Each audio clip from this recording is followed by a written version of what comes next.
Hi everyone, this is final project for group 4.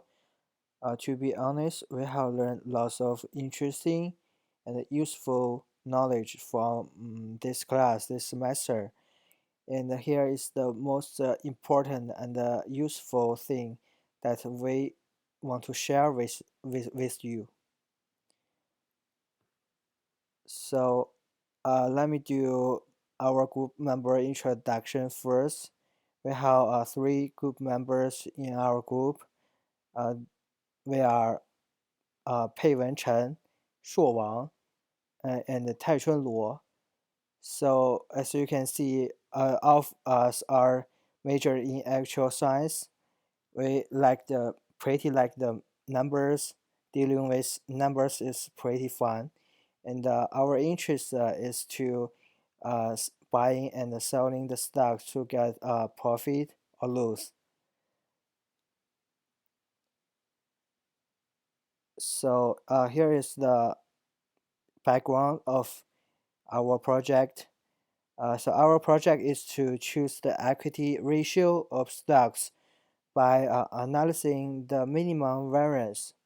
First, we get daily stock transactions selected from the data source, and then calculate the number of returns for each stock, and setting the initial weight, the yield range, the variance range by using the Formican function in MATLAB to solve the combination of the minimum variance portfolio and the corresponding weight of the maximum yield under the given variance.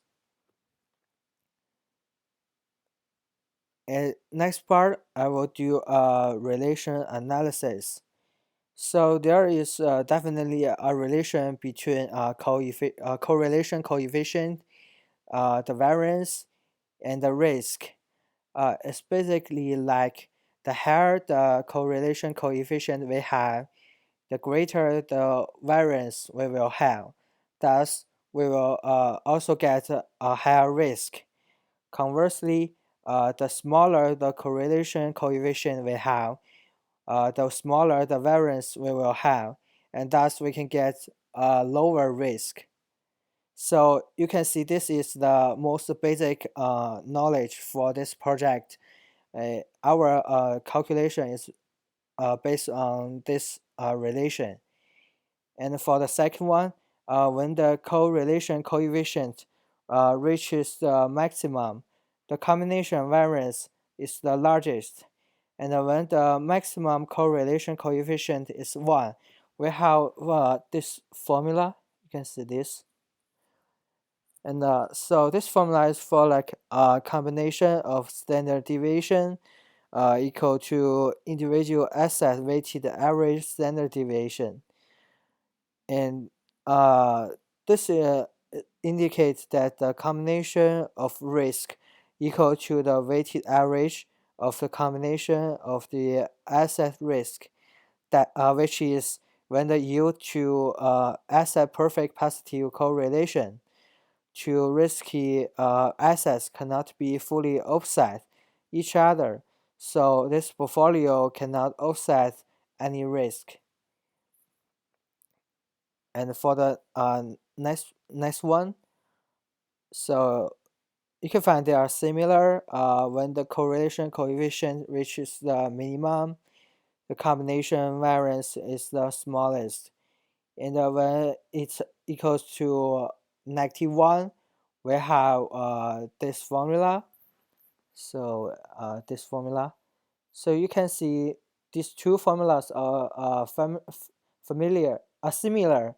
So for the minimum, you can get the negative and the negative here, and for the maximum, you will have the plus and plus here,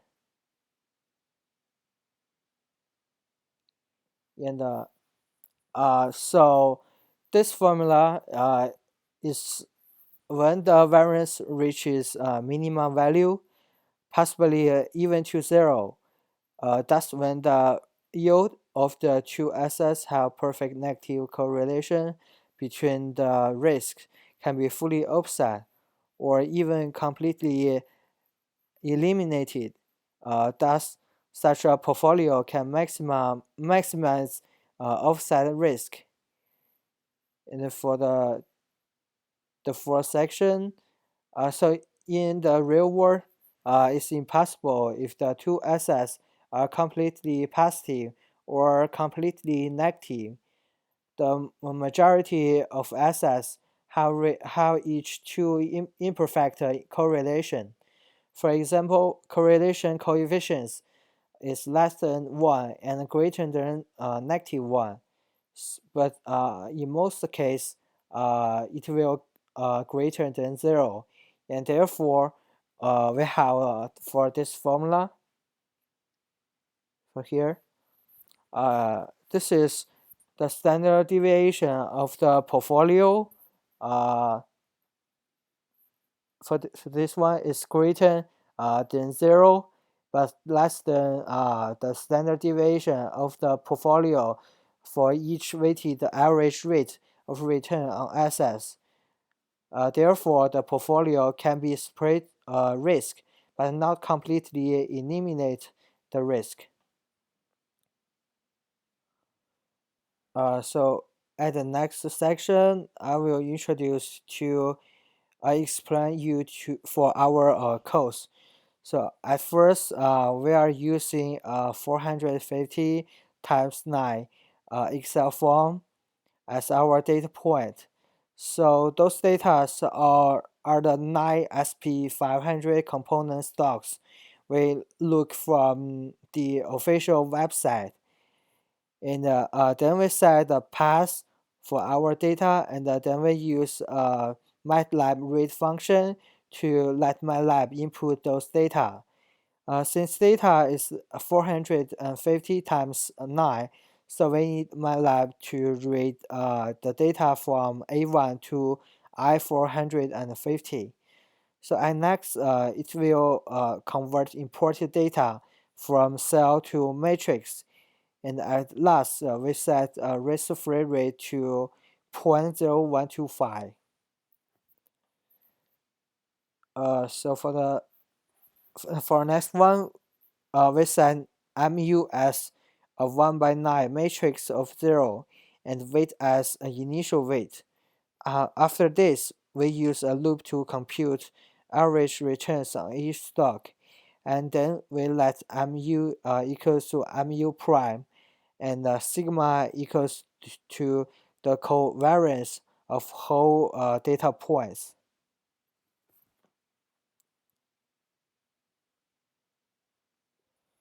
So for the next part, you can see there are lots of definition for the variables.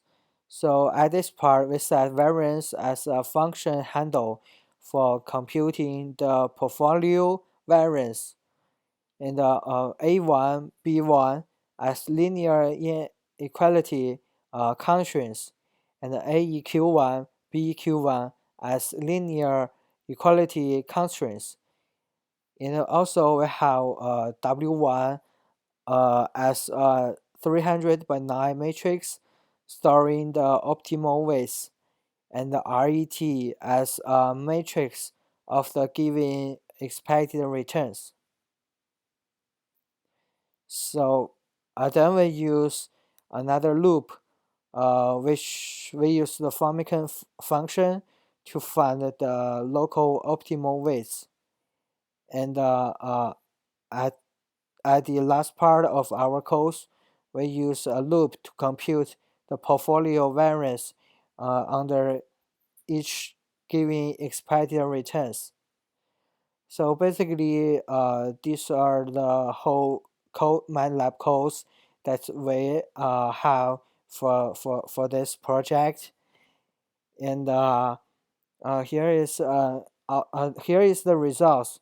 So you can see that the result we get is the optimal weighted portfolio is 300 times 9 table, but the picture you see is only 90 data points. So it's basically an example from the the whole Excel document. And after we do the all of those things, uh, I think you will clearly get this code is to calculate the optimal weighted portfolio, and we can use this result to help us choose the best weight to choose from the portfolio. And I think when you are dealing so many times for the buying or selling stocks, you absolutely that will be sure that there is no 100% probability that you will get a profit from selling or buying stocks. So this code is not perfectly, of course, although it can help us make decision, but it cannot guarantee us for a profit. In the real world trading, there are still some numbers and situations we need to consider.